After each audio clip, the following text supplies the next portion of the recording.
Right then. Hello, everyone. Thank you all for attending. Let me introduce myself very quickly before the presentation starts. My name's Nick, and today we're going to be doing a presentation on things I wish that I had known when applying to medicine. Now, I'm sure the reason that many of you are here is because you are all interested in applying for medical school and becoming doctors one day. And you might have found that trying to navigate the process of applying for medicine quite difficult. I'll tell you a little bit more once the lecture starts, but the application process for medicine isn't easy. And there are lots of different parts to it, and it takes a long time to get the whole thing sorted. Lots of uncertainty, lots of waiting. And there's also a lot of misinformation out there. So what I and Amelia and Pre-Med Success have decided to do is host some lectures to help you guys understand better the process of applying to medical school, to save yourself a lot of the headaches, a lot of the uncertainties that can come in what is already going to be a very stressful year for you. Now, I just wanted to say, before we start the tutorial or the lecture proper today, this is going to be recorded. By continuing to view this lecture in the next 5 minutes or so, you consent to being recorded as well. So if you've got questions or stuff at the end, you might hear a little bit of a snippet of your voice. If you don't want your voice to appear, you can always type your questions into the chat at the end of the tutorial. But I just wanted to make you guys aware of that, so everybody is aware and comfortable. So just see if there are going to be any more people turning up.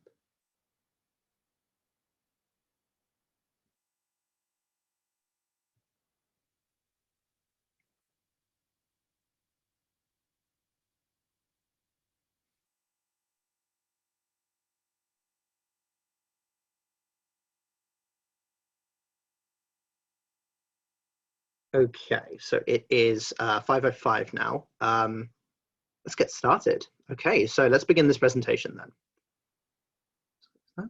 So,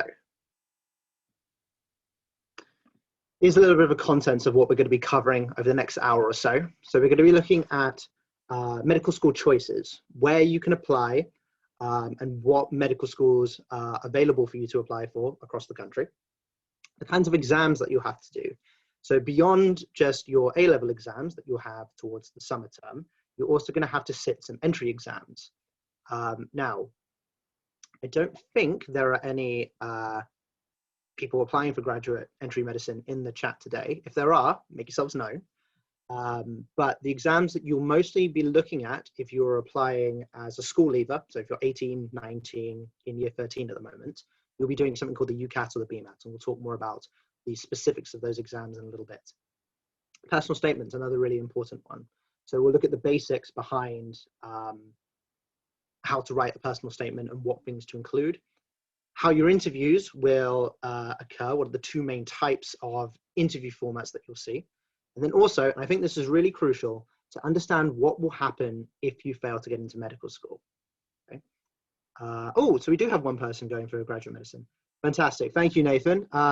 We'll briefly talk about the GAMSAT then. Cool.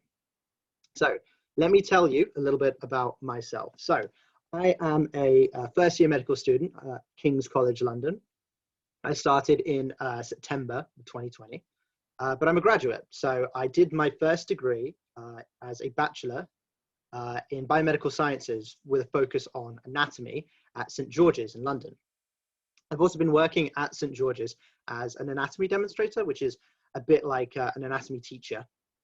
And then I've now transitioned as well to doing private tutoring work and also working here as a tutor for Pre-Med Success. So I've got a lot of experience when it comes to the medical application process. And I've had many parents and students come up to me and ask about some of the little bits that you'll need to find out when it comes to applying. Because it is difficult and it's very confusing if you are the first in your family or the first out of your friend group to be applying for medicine. You're kind of left to your own devices and you've got no one to get advice from.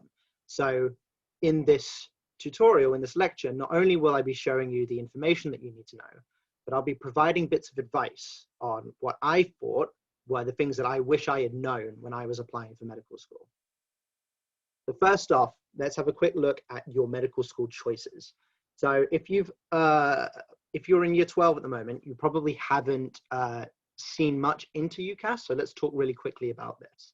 UCAS is the website that you'll be using to sort of make the choices about where you're going to end up applying. Now, everybody uses UCAS, no matter what kind of degree you end up applying for, but medicine is slightly different. So for example, if you were applying to study chemistry somewhere, you can pick 5 choices for chemistry, 5 different places, 5 unique places.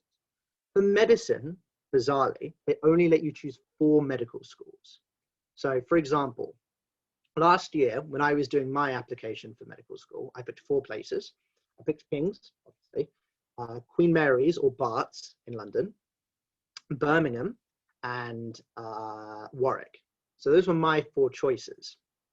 However, everybody is entitled to having a 5th place. It's just that for medical students, that 5th place has to be for a course that isn't medicine.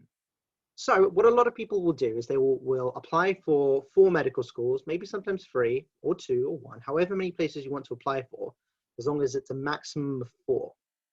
And then they'll pick another degree that is related. So for example, something like neuroscience, biology, natural sciences, chemistry, something like that.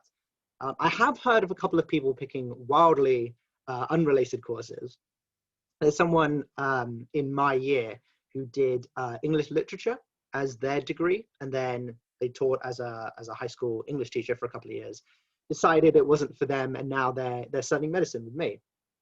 I think the most interesting one that I've heard is of a guy at St. George's in London, who he studied economics initially. So he did his degree in economics. He went on to become an investment banker, spent about 30 years working in London, making a lot of money. And then at the age of about 55, he decided, yep, I've had enough of this. I'm going to do medicine now. And he's, I think, in his 2nd or 3rd year at medical school, which just blows my mind. I think that's so cool. So you can pick as your 5th option a number of different places, but remember that you can only pick 4 medical schools.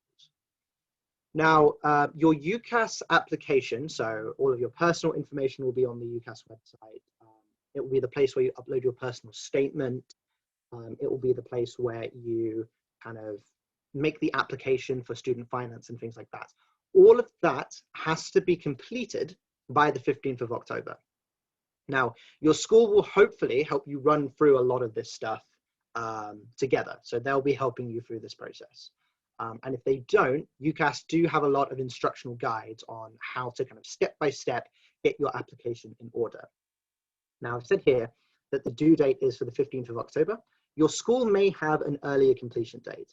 I remember when I was in 6th form, my tutor for 6th form had asked for us to have everything completed by the 15th of September. So that gave the school a month to check our applications were all correct before they sent them off. Now, again, this is something that is unique to medical students, this 15th of October deadline. If you decide that medicine isn't for you and you then go on to do, I don't know, biology, whatever, you have until the 15th of January to do that. You get a longer period of time. Same goes for if you're applying for Oxbridge as well. You have this 15th of October timing. Now, my advice, when it comes to choosing your medical school places, even if medicine is your #1 priority, I would recommend just picking a 5th option of something related as a backup. I'll explain a little bit more why later on, but I remember when I was a school leaver, when I was your age, basically, I only chose 4 places. I didn't use my 5th option, and I regretted not picking it. I'll explain why later. So hopefully this is what you'll be seeing in a few months' time. You'll be seeing as your confirmed place, your university choice, top university choice, you're accepted for it, and hopefully you'll be going there at some point. But we're still a long way away from there. So let's start looking at what medical schools I should choose. So there are quite a number of medical school places, or rather medical schools across the country.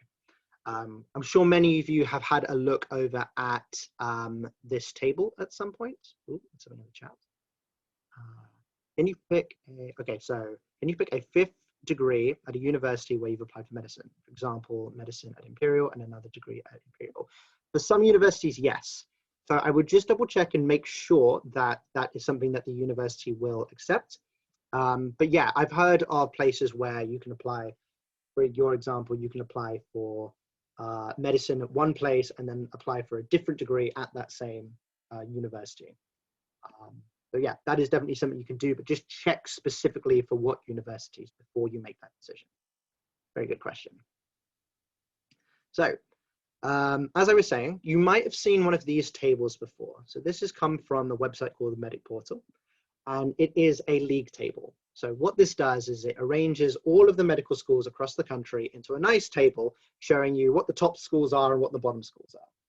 Now, can you rely on these tables? I personally feel that the information that you get from these tables are fairly limited. So when you see a score like this, when you see, for example, let's take Dundee as our example. So you see 100 from the Complete University Guide. You see a 4.23 out of 5 for student satisfaction and graduate prospects of out of 100 of 100. You think, oh, this place must be amazing. But league tables will often change year on year. And you get no real information from just these numbers alone. Just having bigger numbers doesn't really tell you a lot about what an experience at that medical school will be like. I remember when I was initially choosing my places for medical school, and I relied very heavily on the league tables. I ended up choosing Imperial, UCL, St. George's at Cardiff as my choices. And I chose Cardiff because at the time, Cardiff, I believe, was third on the league table, below Oxford and Cambridge. And that's because at that year, Cardiff were doing a very big expansion of their medical school. They were building a whole new building for it. And that looked very favorably upon the people that were making these guides. The very next year, Cardiff dropped dramatically to like 17th place or something like that. Now, does that mean that Cardiff is a bad medical school? Absolutely not. In fact, no matter where you end up going, you will have a quality experience in medical school. It doesn't matter if you're at Oxbridge, it doesn't matter if you're in London, it doesn't matter if you're at any university in the country, you will have a good experience. And I'll say why. The experience that you get, especially with the quality of the teaching, has to be consistent across all of the places that offer a medical school. It's because doctors obviously need to have a certain level of training before they can go on to do their jobs. So medical schools must make sure that their students are sufficiently equipped to deal with whatever challenges are going to be thrown their way. So you're going to be learning all that you need to know at medical school. It doesn't really matter which one you go to. You'll have the same content, delivered maybe in slightly different ways, but the content will be the same. Okay, so just using a league table to make your decisions, picking the top 4 and then that's it, probably not the smartest move.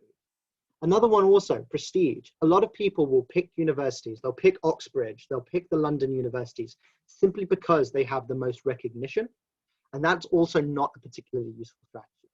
Because again, a university program, while they'll teach you very similar content across the board, the way they deliver it can be very different.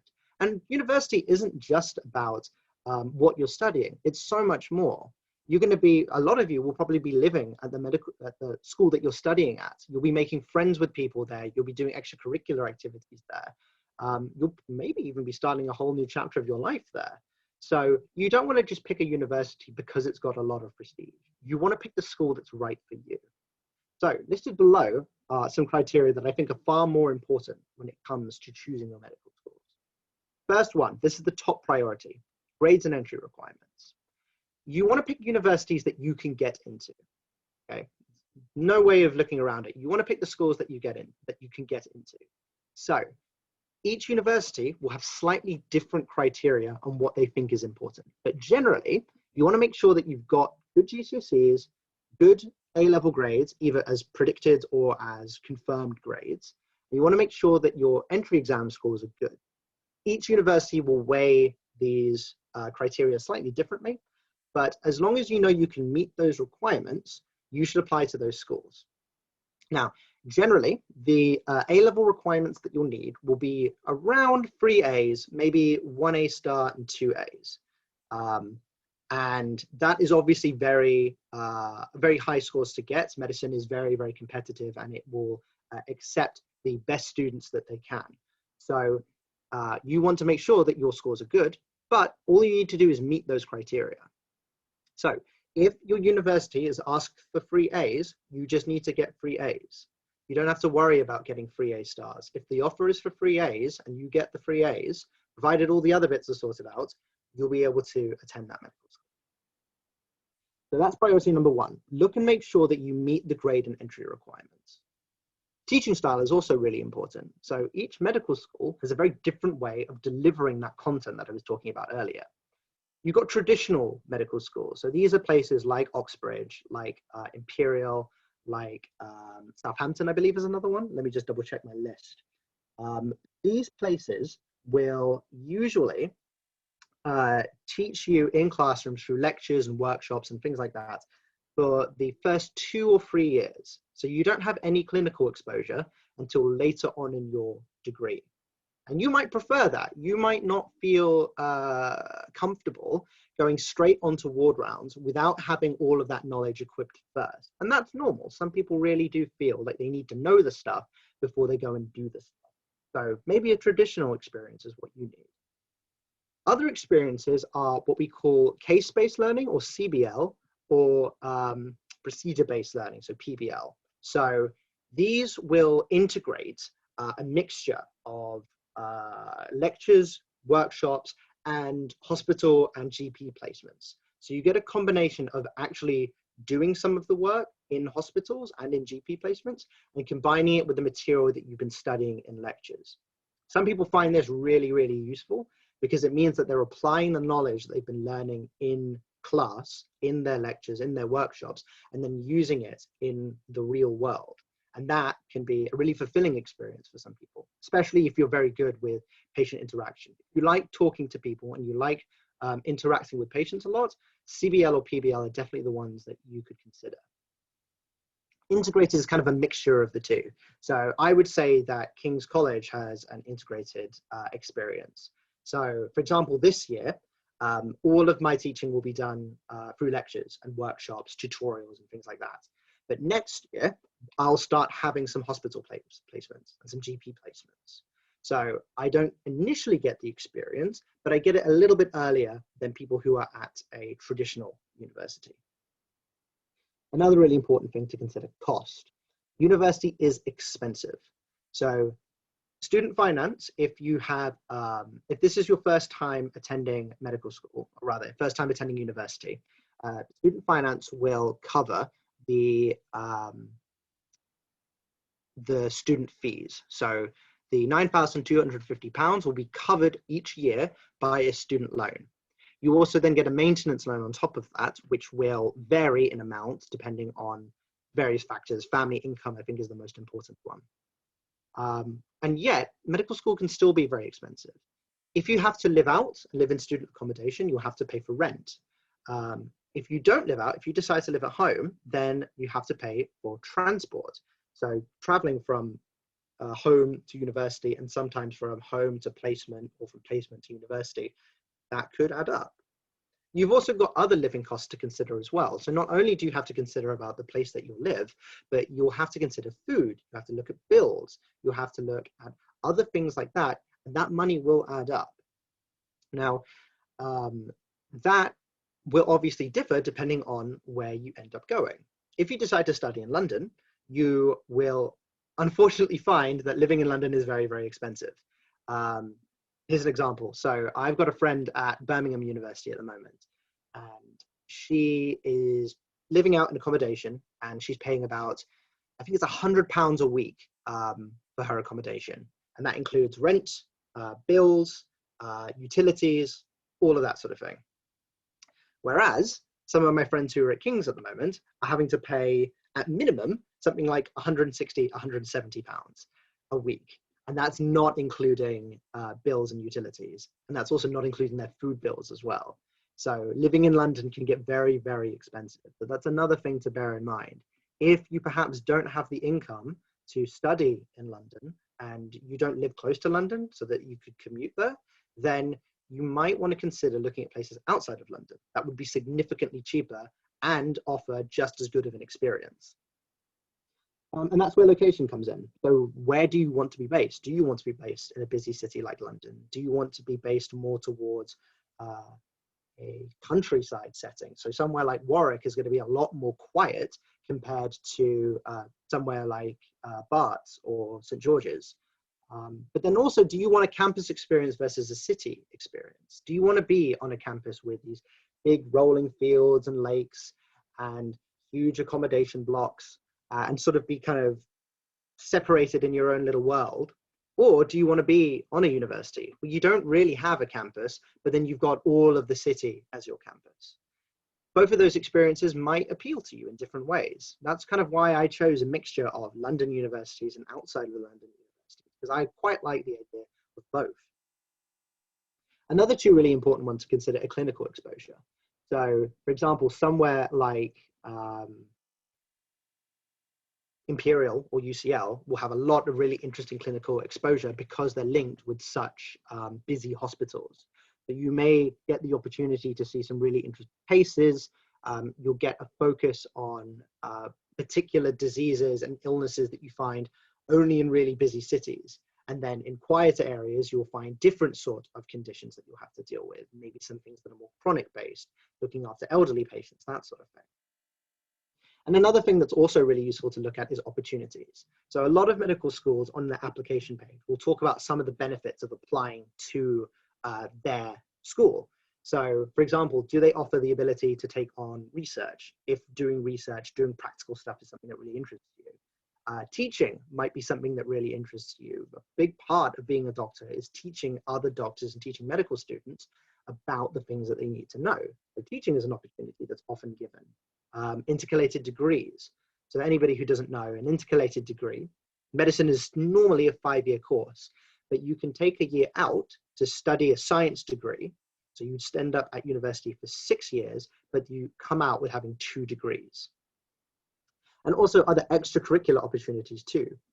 Universities have got hundreds of societies that you can choose from: academic, sports, recreational, and something like that might appeal to you a lot as well. I think it's these things that you should be looking at when you're making your decision to apply. It's a lot of stuff, but if you really look at what places offer the experiences that you want, then you can narrow down the universities that you think will be best for you. Okay, so is everything making sense so far, guys? I'm not going too quickly or anything. Okay, I'm going to take that as a yes. So let's talk about the basics of medical school entry exams. So there was, oh, we got something in the chat. Thank you, Reese. So we had somebody say that they were a graduate entry medic. Could that person just let me know, are they interested in studying the GAMSAT?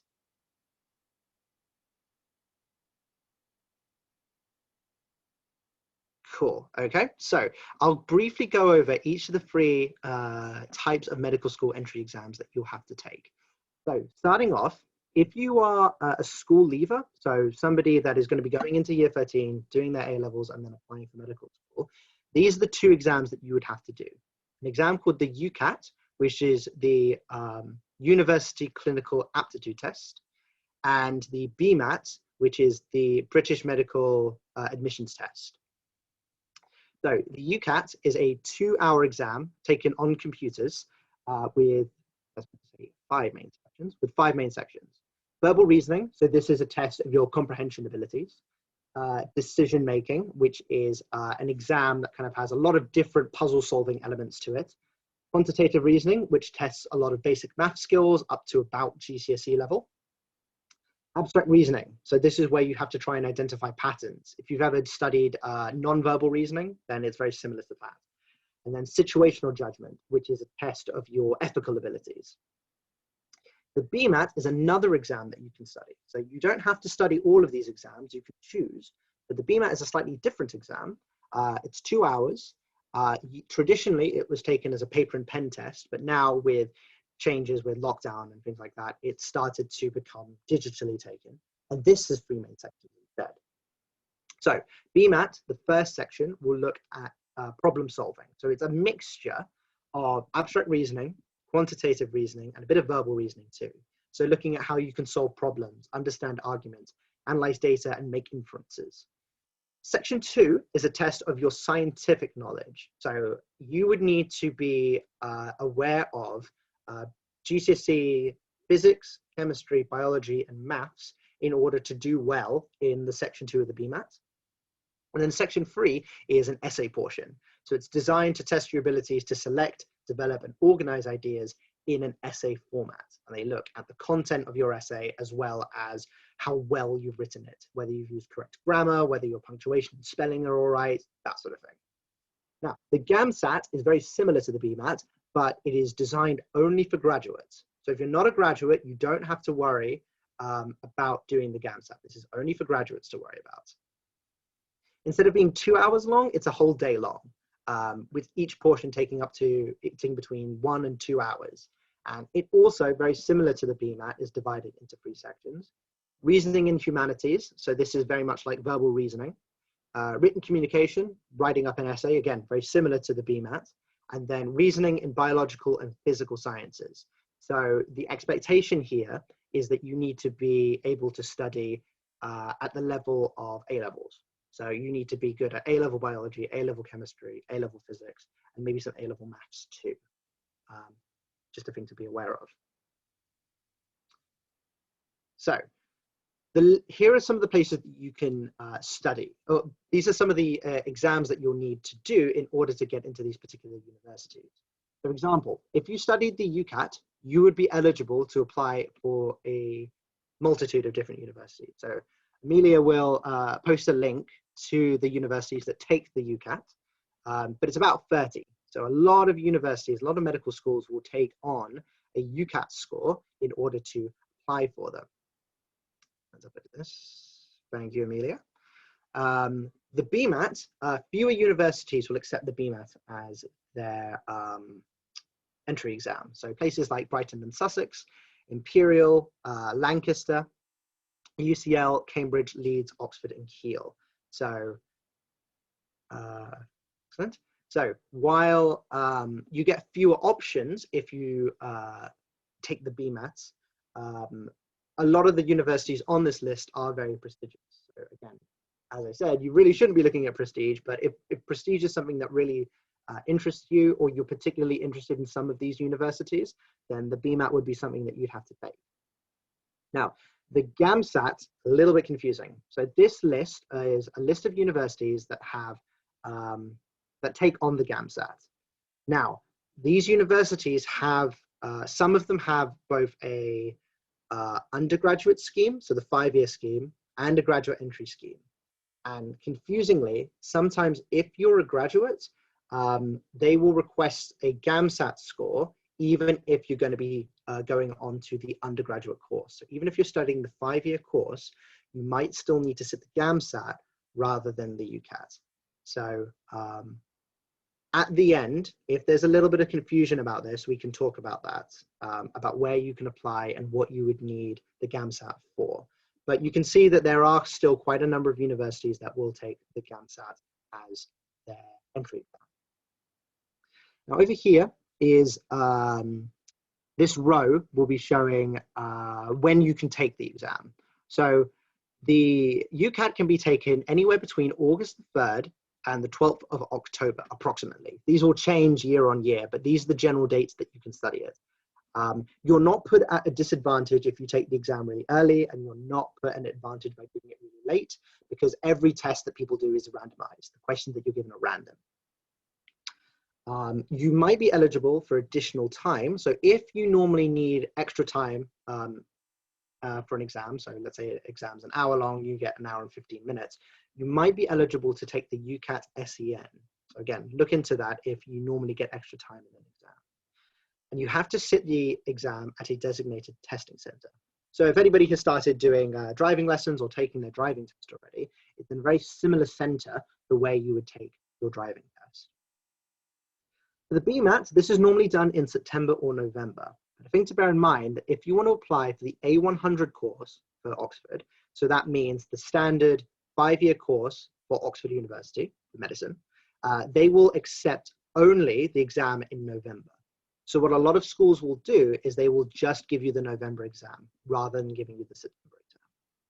This has to be done at an authorized test center. So usually this includes schools and colleges, but this can also be done at a test center very similar to the one that you would see for the UCAT.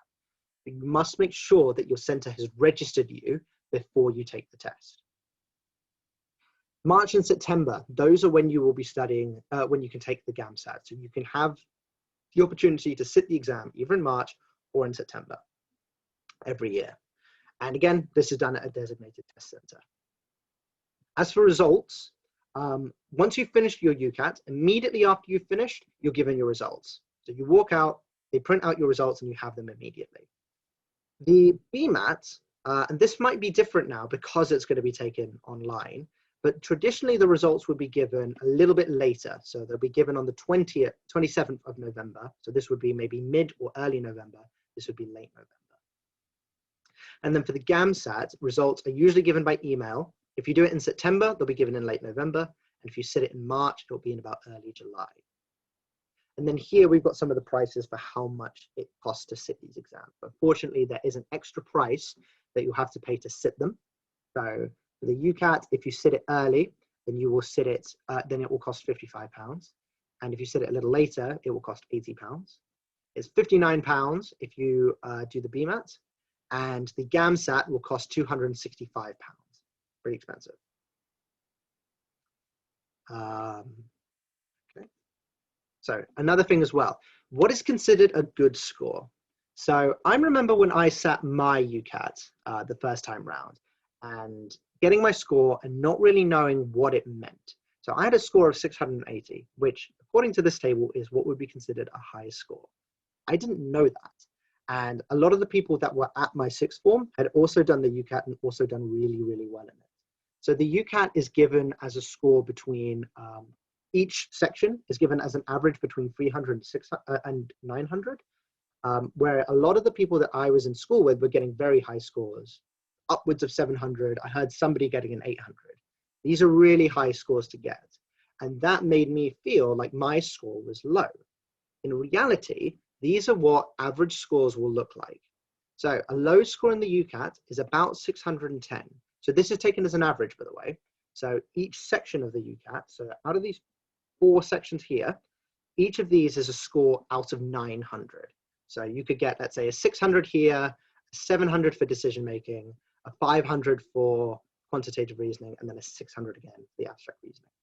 You add all of those scores together, divide them by 4, and that would give you your average score. And that's where these scores are coming in from. Just wanted to make that clear. The SJT is scored a little bit differently. I'll explain that in a minute. But anyway, a low score. This is about 610 or anything lower than that. 600 is what's considered the average that somebody could obtain for the UCAT. But obviously, if you want to apply for medical schools, you want to be slightly above average. So an average score would be somewhere between 620 and 630, whereas a good score is anything between 650 and 679. High scores are anything that are above 680. So bear that in mind when you get your score, what is actually considered a good score, what's not considered as a good score. The BMAT is similar. So it's going to be scored again on a normal distribution, with 1 being the lowest that you can get and 9 being the highest that you can get. 5 is about the average. It's a typical score. 6 is considered high, and then exceptional is anything that is above a 7. And then the GAMSAT, your average scores are going to be between 56 and 58. 61 to 64 is a good score, and then 72 and above is a high score. Here's another thing. So you can also take the UCAT if you're applying for graduate entry medicine places, but they generally require a higher UCAT score. So if you wanted to do, let's say graduate entry medicine at King's, okay, you would need to have a score. A high score for that would be about 700. So you would need to be getting a score of 700 in order to be competitive for a place at graduate entry medicine at King's. Generally, because graduate entry places anyway are very, very competitive. Here's a rough guide for the BMAT scores of 2019. So Cambridge, for example, They wanted 4.6 for the first section, 4.9 for the second section, and 3.2 for the third section. So Cambridge have done something where they've turned that into that scoring system for section 3 as a number. Usually it's going to be given something more like this, where you see we're Imperial. So Imperial, the third section scored as a 2.5 C.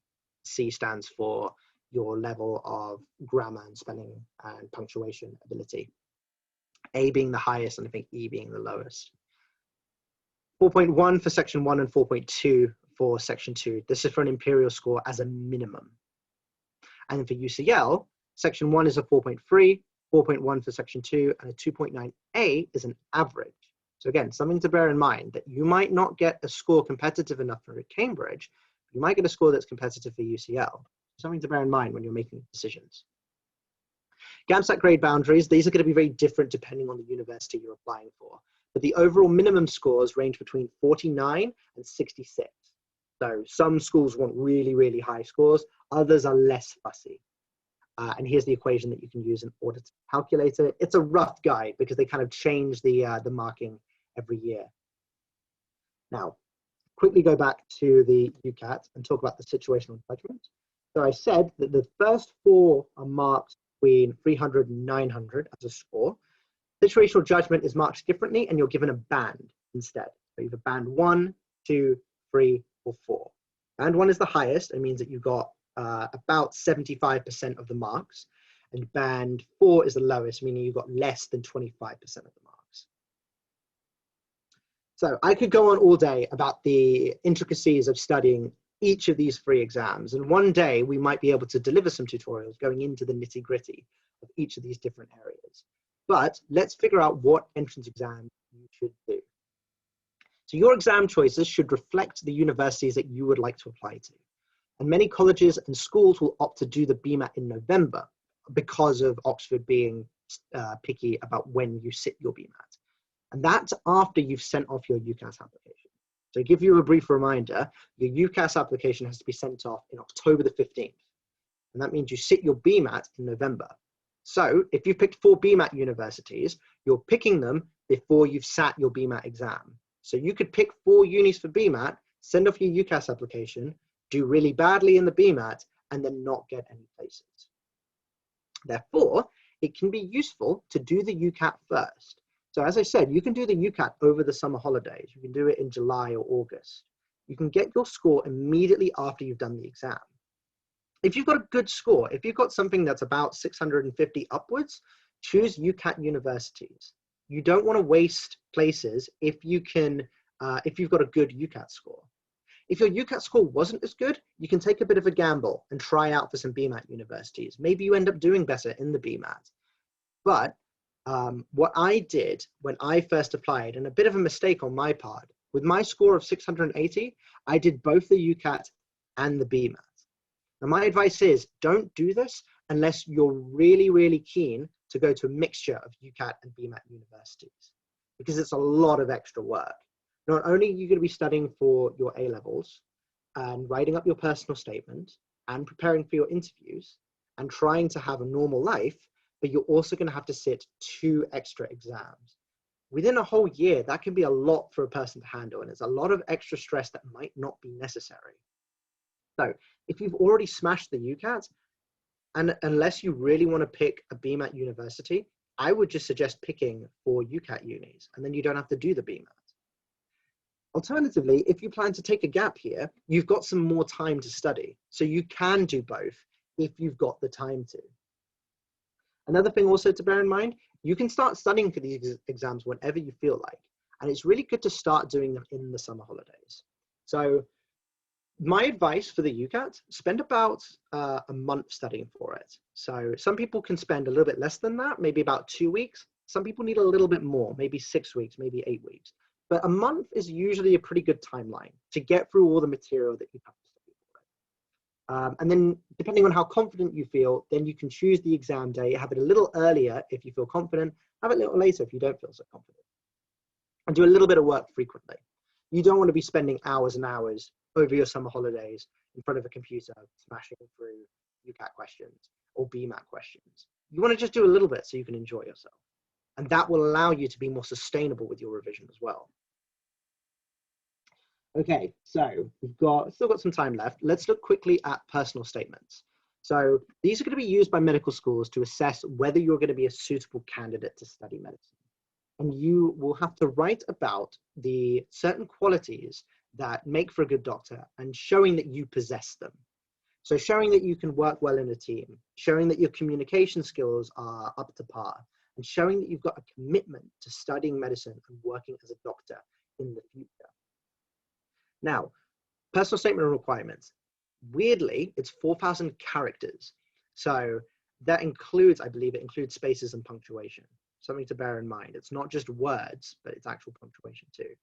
And additionally, it's got to be over 47 lines. So you might meet the 4,000 character limit, but you might have 48 lines or 49 lines, and that won't be accepted. So you might have to just cut things out purely to meet a line limit. It's a little bit confusing, but if it's something that you're interested in, please let us know and we can do a personal statement workshop and we can talk more in detail about how to successfully write a good personal statement. Here are some things that you should talk about though in your personal statement. Your motivation. Why is it that you want to study medicine? You've got to try and convince the person that's reading your application why you'd want to study medicine. Exploration. So how have you developed your understanding of medicine? What books have you read? What work experience have you done? What voluntary experiences have you undertaken to help you realize that medicine is the thing that you want to do in the future? Suitability. So what skills have you got that will make you a good fit? Have you got those communication skills? Can you work well in a team? Are you a good leader? Do you have a high level of empathy? These are all really important qualities that make for a successful medical student and an even more successful doctor. But the most important thing that you can do is reflection. So what I see a lot of the time is students will have gotten all of the work experience. They'll have gotten their 2 weeks at a hospital and a month at a GP. They'll have traveled abroad to work in a hospital in a less developed country. They'll have they'll have worked with St. John to build up their first aid skills. They'll have volunteered for an entire year. They'll have done Duke of Edinburgh, all of these different things. They don't talk about how those experiences have impacted them. Me just listing out all those accomplishments means nothing. You could do all of those things and then get nothing out of those experiences. What's key is to show why these experiences matter and why those experiences will make you a good medical student. Who cares that somebody has done St. John? What is it about doing St. John that actually makes somebody a good medical student and a good doctor? Well, not only is it learning first aid skills, but it's also being able to work under pressure. It's high stress working in St. John's and delivering first aid to somebody. It's also working as part of a team and showing good communication skills. And you need to be reflecting on that. You need to think how these skills are important, how these experiences are impactful. That's what makes the best personal statements, showing that you've taken the time to think about what you've done and how it matters. Now, some general advice. Write your body paragraphs first. So looking at what you've been studying, what your experiences have been, what voluntary work you've done. Get those bits done first, because those are probably the easiest bits to write about if you've done those experiences. Then you can do your conclusion, because then you can sum up all the stuff that you've talked about in your body paragraphs, and then you can do your introduction at the end. Another really good thing to do, get some useful feedback from people in the medical world. So some people will give their personal statements to their teachers, and that's a good start. But if you can, try and contact some doctors, try and contact some medical students that you might know. See if you can talk to your GP, they might be able to help. If you've got any family that are involved in medicine, they might be able to help. Or again, if you let us know, we can have a look through some of your personal statements and help you to tweak it in order to make it as successful as you can get it. So here is an example, if my computer will let me load it. There we go. Here's an example personal statement paragraph. This is what I wrote last year in order to apply for medical school. So this is a paragraph that I used. So to kind of paraphrase, this paragraph looks at some of the voluntary experiences that I've had during my time before applying for medical school. So I did some stuff with St. John, and I talked about the knowledge that I was able to gain in first aid and safeguarding and what that allowed me to do. So the things that it allowed me to do was to exercise the skills in first aid and safeguarding to assist casualties in the stressful environment. I want to talk more about my voluntary work, so I talk about the stuff that I did with disabled students at a school called Beatlesford. Now here, I talk a little bit in a story format, which is a nice thing to have. See if you can bring up a problem and what you did to solve it. So if we read, it says, initially it was difficult to connect with the students as many of them were unable to speak. However, after I helped program a basic language app, communication between staff and students improved. That's useful. There was a problem, and through something that I did, we were able to come to a solution, and we helped to improve the situation there. And then I talk about the reflection. Why did that matter? Understanding these innovative techniques will allow me to better communicate with patients. This is a vital skill in medicine. So this was a very successful paragraph. It was something that was highlighted a couple of times during my interviews, which we'll talk about in a minute. Another thing to bear in mind though, if you like this paragraph, absolutely read through it, see what inspires you about it. Don't copy it though, okay? So UCAS have a very sophisticated plagiarism algorithm to check that any personal statements that have already been submitted don't get resubmitted. So if you copy this, it will get flagged, and that can be really detrimental to your application. It can basically mean that you can't apply to anywhere in that particular year. So get inspired by the stuff that's been written here. Get inspired by other personal statements that you can get your hands on, but don't copy it. Okay, really important that you don't do that. Interviews now. So if all has gone well, you've made your application, you've gotten a good entry exam score, and you've written up a successful personal statement. Your university will have received all of that information once your UCAS application's been sent off. Now your interview is going to come up. But what kind of interviews are you going to be doing? Two main types. First is the multiple mini interview, better known as the MMI.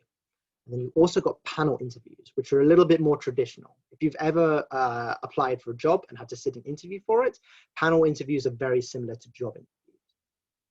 Now, the MMI is becoming more and more popular as the years are going on. This is the preferred way for medical schools to interview their candidates. So, for example, when I did my first application cycle, Cardiff had asked for a panel interview. So I sat it as a panel interview. Now they take it as an MMI. So universities are slowly starting to adopt the MMI format, which works as having, rather than one or two interviewers, you have multiple interviewers, maybe 6, 7, up to 10 at different stations. And at each station, you hear only 1 or 2 questions. And you usually get a time limit of about 5 to 10 minutes. Before each station, you're presented with a scenario and you're given a little bit of time to prepare an answer. And these questions will be a mix of traditional questions. So, I don't know, what's your motivation for studying medicine? What kind of experiences have you taken and why have they impacted you? What are the skills that are needed to make a good doctor? Very traditional questions. Problem solving. So I remember there was a question, very maths based, where you then had to come to a decision about what was the best outcome and why was it the best outcome. Ethics, so looking at an ethical scenario and what you would do in that particular situation, and then reflecting on your past experiences and role play. This is something that can throw a lot of people off, the role play section. Recordings of the PowerPoint. We will double check on this. We'll double check if we can get recordings of the PowerPoint. Amelia, if you could maybe answer that for me, that would be great. Thank you. Anyway, role play. So sometimes in the station, you can have an actor present, and there is a scenario that they'll come up with, and you've then got to act your way through that scenario. That can be very tricky for a lot of students, and it is something that I would definitely recommend preparing for. As I said, this is the more common interview format now. A lot more universities are taking on the MMI compared to the panel interviews. But there are still places that do panels. About 7 medical schools are currently using the panel style. This is, again, more traditional. So rather than having multiple interviewers at different stations, you just have 2 or 3, normally opposite you across a big table. And they're usually made up of medical school staff, hospital staff, and maybe a senior medical student. So in mine, for Cardiff, it was one of the senior university staff, I believe he was a lecturer, a nurse, and then a 4th year medical student. So they were on my panel. The interviews here feel a little bit more like a conversation rather than a series of back-to-back questions. So there's going to be a little bit more talking between you and the interviewers. And then you've got a time limit. The time limit is for the whole interview though, rather than for each question. And that can range for about 20 to 60 minutes. And you can choose how much you want to elaborate on each of your answers. So you might decide that you want to spend a really long time talking about something because you've got a lot to talk about.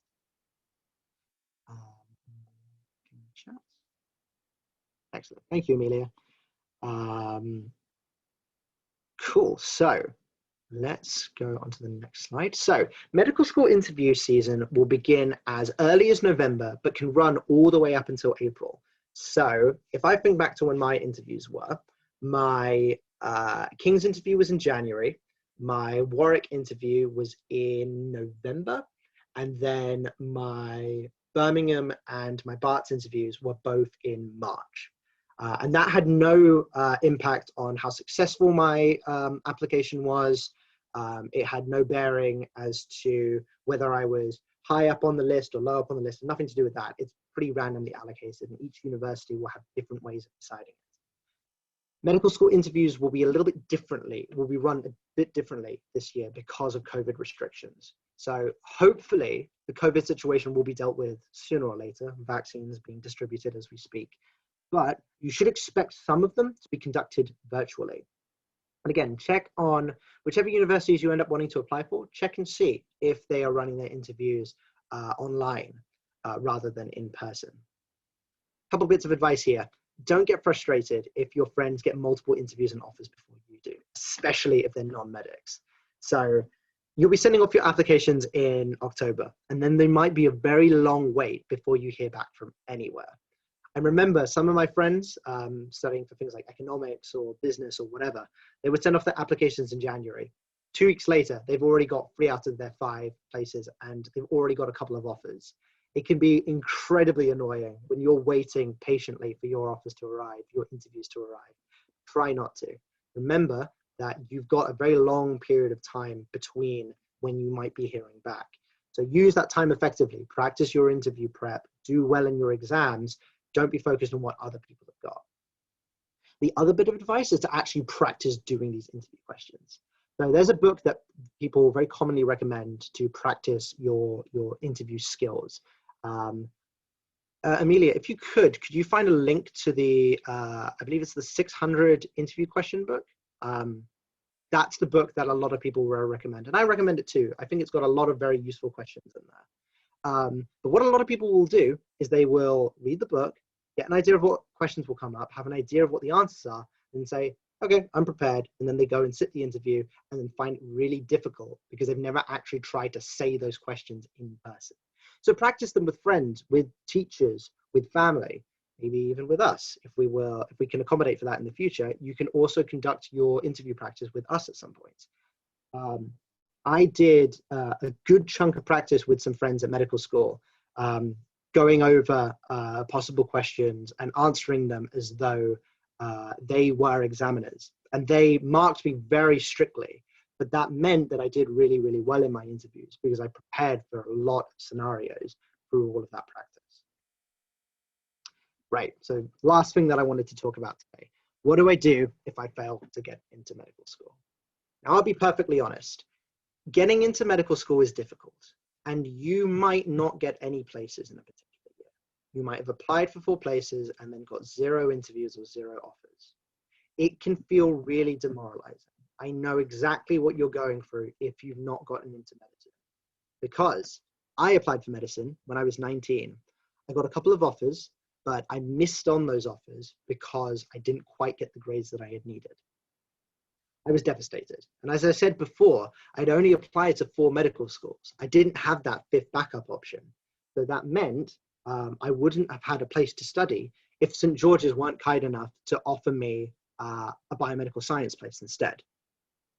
I took that offer, and in my 2nd year at St. George's, I tried out for the Biomed transfer program. So this is a program within St. George's and a couple of other universities that will allow biomedical sciences students to transfer into medicine. But I got rejected from that because there weren't enough places. There were, I think, about 20 places, but 100 applicants for it. So I finished my degree. I made sure to get a really high score, and I took a gap year. I wanted to use that time to make sure that my application would be as successful as possible. And from that, I was able to get into medicine this year. I remember that day when I got my my grades in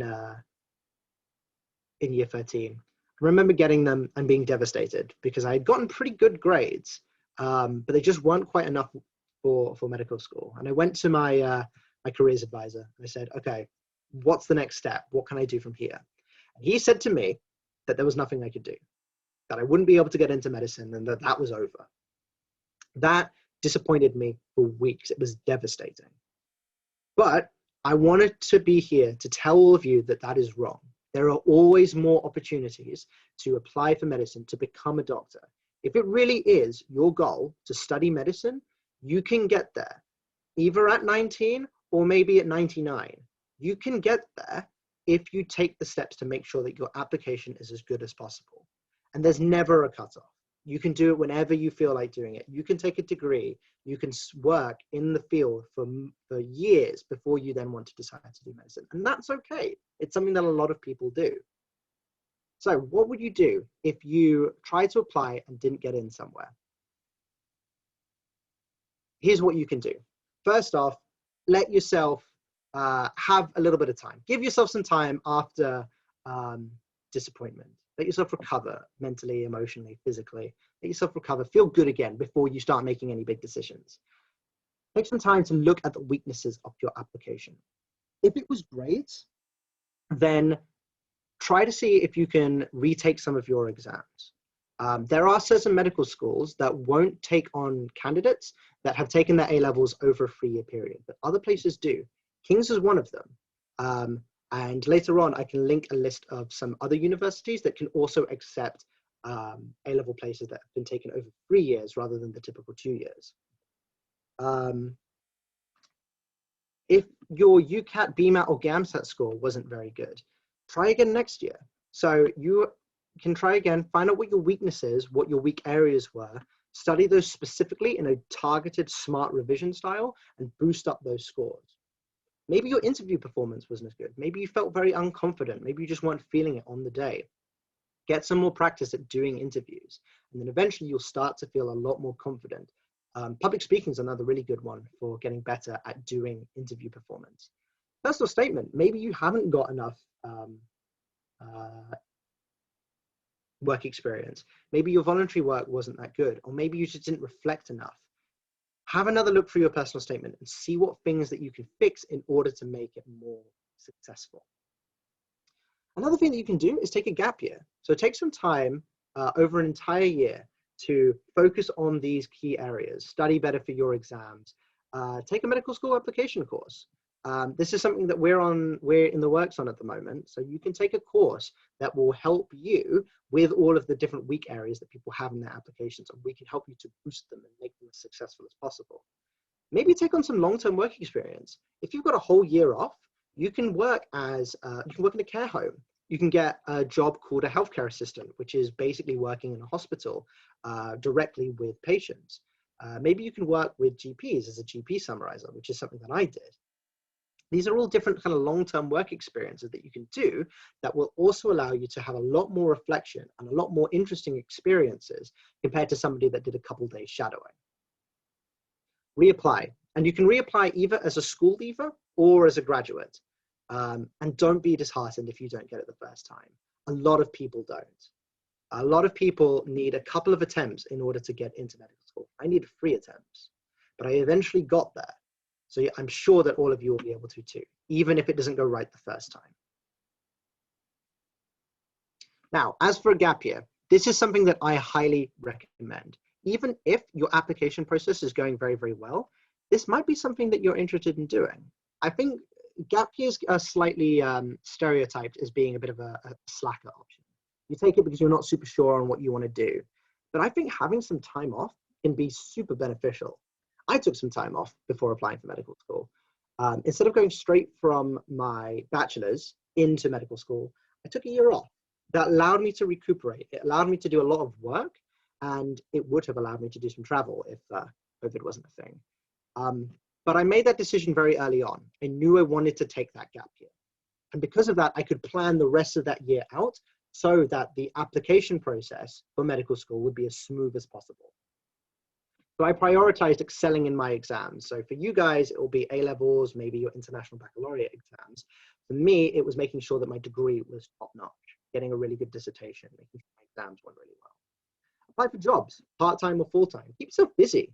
If you can get it as a healthcare or caring sort of job, that would be best. But you can get it in a number of different fields. Gain some more care experience. See if you can do some volunteering. See if you can do some stuff with St. John. See if you can work in a hospital or in a GP practice. You can find a lot of different care jobs, and a lot of them will be offering part-time or full-time work. So something to consider, getting quality experience as well as a paycheck. And then complete the other parts of your application process with ample time. So rather than trying to squeeze all of that application process, the entry exam, the interviews, the personal statement, all of that together, combined with A-levels and other exams, you can take the time. And you've got the time to focus on each of those different areas and make sure they're as good as they can be.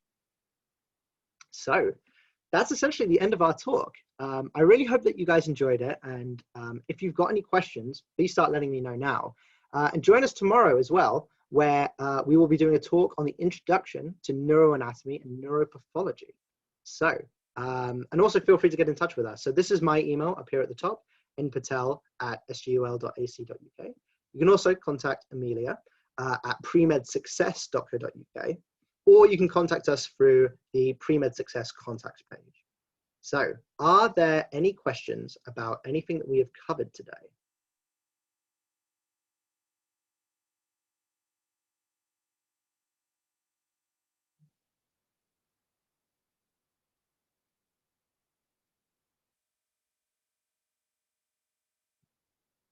Right, let's see. Here we go, a question here. So, Nathan, so so earlier you said you recommend applying for 5 medical schools. Would you recommend this to graduates as well? I would. So if you are seriously considering medicine, it would be useful, I think, if you put as your 5th option another place for like a master's program or something like that. Because again, if you then get your master's as well, that can make you extra competitive. Now, with that said, if you decide as a graduate that you want to do medicine, another thing that you can do is you can pick a mixture of graduate entry programs and then undergraduate programs. So 4-year universities and 5-year universities. So that could be another option that you do. For graduates, getting onto an undergrad program is generally a little bit more manageable. So maybe that's something you would like to do. Right, so which test do you consider harder, the BMAT or the UCAT? So, good question, and this is quite subjective depending on who you ask. I found the BMAT was generally more difficult in terms of the question content, but I found it also easier to revise for, because you could, a couple of those sections you could actually revise the content for. The UCAT, it's more like developing the skills that you need to do it well. And there's also a lot more time pressure in the UCAT because you've got to do 5 sections in 2 hours rather than 3 sections in 2 hours. So if kind of doing things to a strict time limit is something you find difficult, then you might find the BMAT a little easier. A good thing to do is to have a look at some of the sample exams online. Give them a go and see which ones you find difficult. Thank you for that question. Do different universities specialize in different types of medicine? I.e., would you say Dundee be better if I wanted to do anesthesiology than St Andrews? Right, so at medical school, probably not. So for medical school, the training that you get has to be of a certain standard. That question becomes a little bit different once you've graduated and you go on to doing foundation year. So foundation year, for anybody who doesn't know, these are the first 2 years after medical school, where you actually start working as a doctor. You're a foundation doctor, and you do that for a couple of years. Certain medical schools or certain hospitals might be better to study if you wanted to specialize in something in particular. You could argue, I suppose, you'll be seeing different patient demographics in different places in the country. So, for example, in London, you're going to be seeing certain diseases that you wouldn't see in places like up in the country or places in other cities more up north. So you'll see different experiences in different places when you're on hospital placement. I hope that answered your question. Right, so how would you recommend we get work experience considering the pandemic? Right, this is something that I think a lot of people have been struggling with at the moment. So trying to get work experience with the pandemic has been very tricky. I know that a lot of places aren't taking on students at the moment, and I believe that a lot of medical schools are understanding of this fact that you're not able to get medical work experience at the very least. You could try to get experiences that are not directly related to medicine. So, for example, working in charity shops, working in schools, working in other kind of voluntary sectors, that might help with your application. Because as long as you're reflecting on why those experiences matter for a doctor, you can still have a very competitive application. I would also just check when you're applying for those places whether they are still expecting you to have those work experience opportunities or whether they don't. Another thing just to bear in mind. Do you not have to do a foundation year at the same university? No, you don't. So, oh, sorry, Amelia, I thought that was a question there. So yeah, the foundation year doesn't have to be studied at the same hospital or university as your medical degree. So for example, I'm at King's at the moment, but I might decide to study in Bristol or somewhere like that for my foundation years. Are there any particular courses you would recommend to apply to other than medicine as a fifth choice? Okay, Rachel, so now it depends on what it is that you would like to do as your fifth choice. Generally, the recommendation is that you pick something that is related to the field of medicine. So something like neuroscience, something like chemistry or natural sciences. Biomedical sciences is a clear one that you could choose because they will give you some of the skills that you will find useful when you eventually go on to study medicine, if that's something that you decide to do. Another thing also is that some universities, if you're a graduate applying for them, they will ask that you have a science degree. Not all of them do, but some do. And by doing a science degree, you have a slightly wider range of places that you can apply for. So science ones are definitely the ones I would recommend choosing. Things like biomed, biochemistry, that sort of thing. But you should also study something that you think you would be passionate about. So if that's something that you are thinking about, what is it in medicine that appeals to you the most right now? And see if there is a degree that is highly related to that. So do you like studying genetics at the moment? If so, take a genetics course. If you like things like the Krebs cycle and aerobic respiration, biochemistry might be something that you're more interested in. How do you suggest that we prepare for the BMAT and the UCAT? And are outreach programs, summer schools, something to mention in personal statements? Thank you very much. So for your first question, to prepare for the UCAT and the BMAT, it's a little bit beyond the scope of this tutorial. And if it's something that you guys would like, we'd be happy to do some more in-depth tutorials on how to focus on the BMAT and the UCAT. Generally, the best way to prepare is to do exam questions and do them in an exam format as well. So these are both 2-hour exams. They're very taxing. So you want to get used to doing those questions in the order that they're delivered in over a period of time and hopefully building up your score. So for example, let's say that you do your UCAT revision a month before your exam. Every, I don't know, maybe 3 or 4 days, you do a mock exam to see how your progress is developing.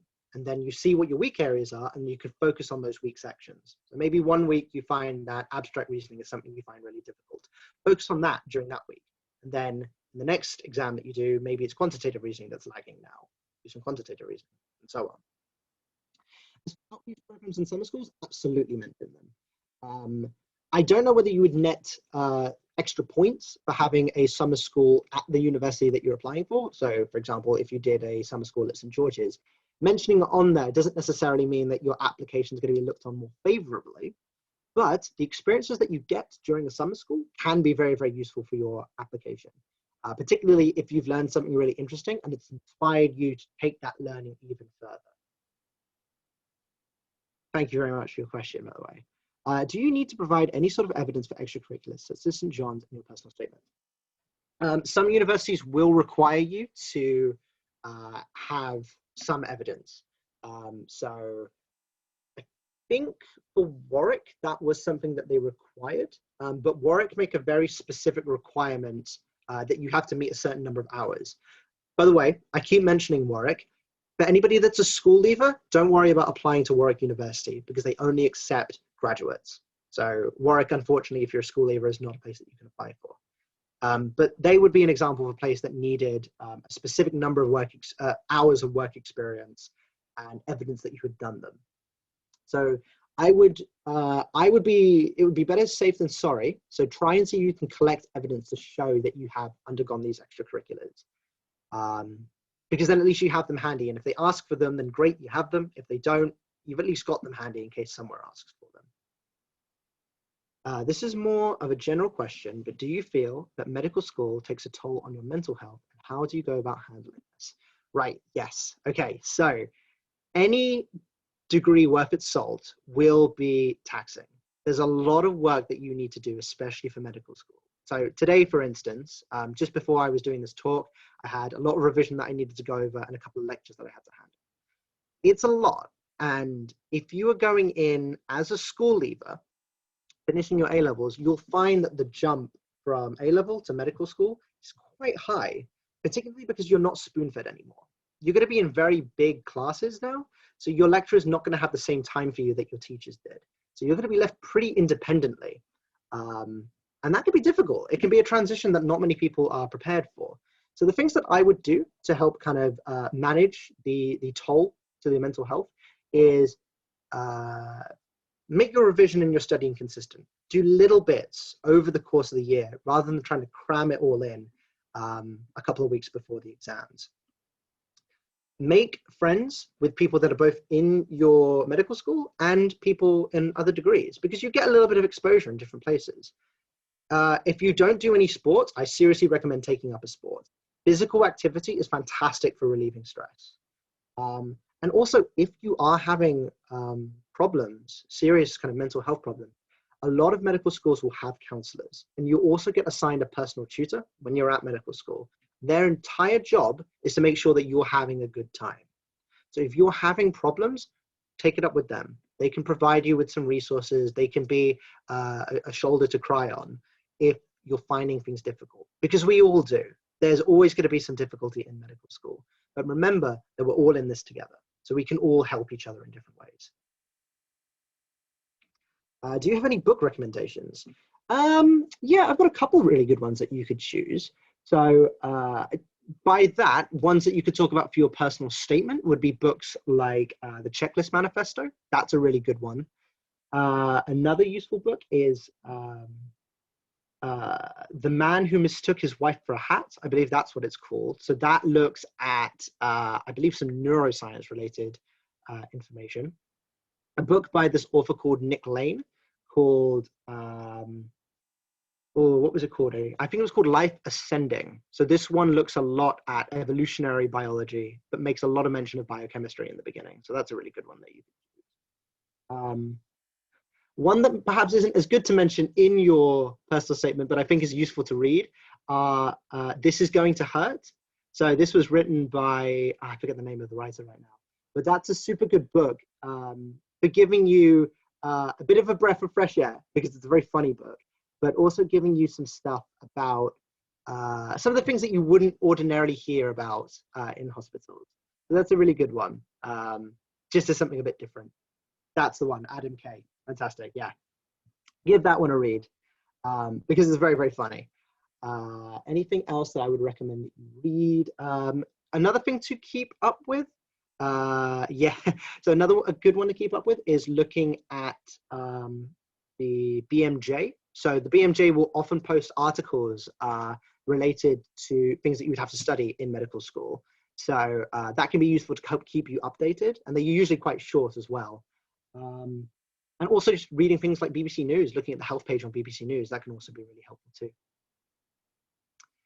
I recently joined a wider readings medic book club, and we were told to reflect on what we've read so we can discuss, but I don't really know how to reflect. Do you have any tips? So to reflect on something kind of means to understand the impact and significance of what it is that you've read. So for example, if you were reading something about a patient's experience, you would want to understand, you want to try and put yourself in that patient's perspective. As medical students and doctors, we're going to be spending a lot of our time in hospitals. So we get used to it over time. We get used to the weird machines. We get used to seeing all the patients. We get used to the busyness. But if you're a patient, it can be very difficult being in a hospital. It might be the most stressful time of your life, especially if it's something very serious. If you're undergoing surgery or something, this might be the scariest experience that you'll ever have to face. Whereas for doctors, it's, a 9 to 5. It's just part of your job. So you want to look at what a patient might be feeling in a scenario like that. You want to look at why what you're doing, or why what is being talked about in the book is impactful for medicine. Why is it important that we're using checklists and managing ourselves properly in a high stress situation like an operating theatre? Why is it so difficult for patients when they have to deal with something like Alzheimer's or another neurodegenerative disease? How do you communicate some of the problems that a patient is going through to them and to their families? Those are the sort of things that you can do when you're reflecting. So you're trying to read and understand and empathize with what's happening while you're reading for it. And take notes while you're doing it as well. So if something has really impacted you, if you actually feel something when you're reading it, write that down and write down why it made you feel that. That's kind of the basics when it comes to reflecting. Some really, really good questions here, guys. Thank you so much. We've got some time for one or two more if anybody would like to post any.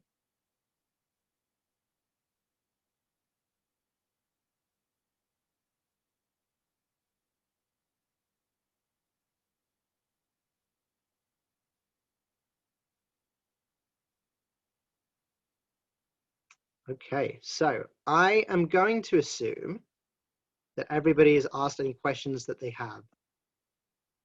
So I think then we can, oh, no, one more, here we go. Oh, what A levels did you take?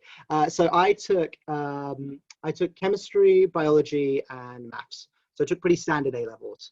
Oh, yeah, that's actually something I should probably have talked about a little bit more. So in terms of what A levels to choose, generally the ones that you want to choose are chemistry and biology.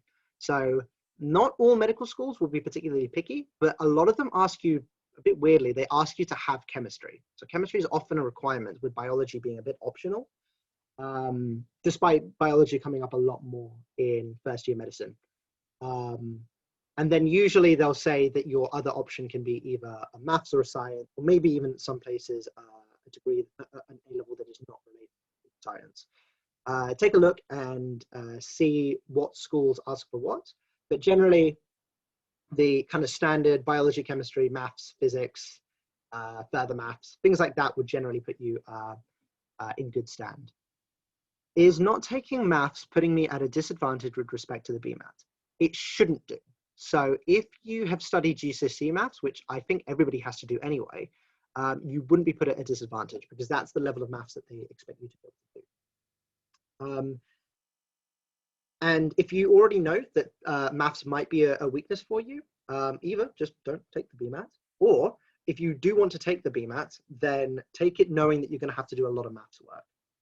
There are, we can, in the future, hopefully, offer some advice on like what maths you need to know and some of the things you'll have to figure out for your maths for the BMAT. So again, keep us posted and we'll let you know if we're able to accommodate for that.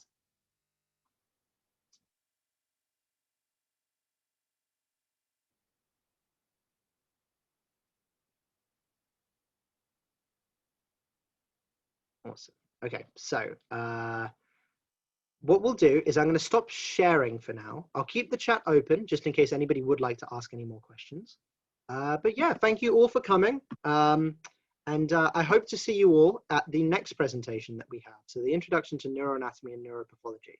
So if any of you are neurosurgeons out there, future neurosurgeons, this is one that you want to attend because you can see just how difficult neuroanatomy is. Excellent. So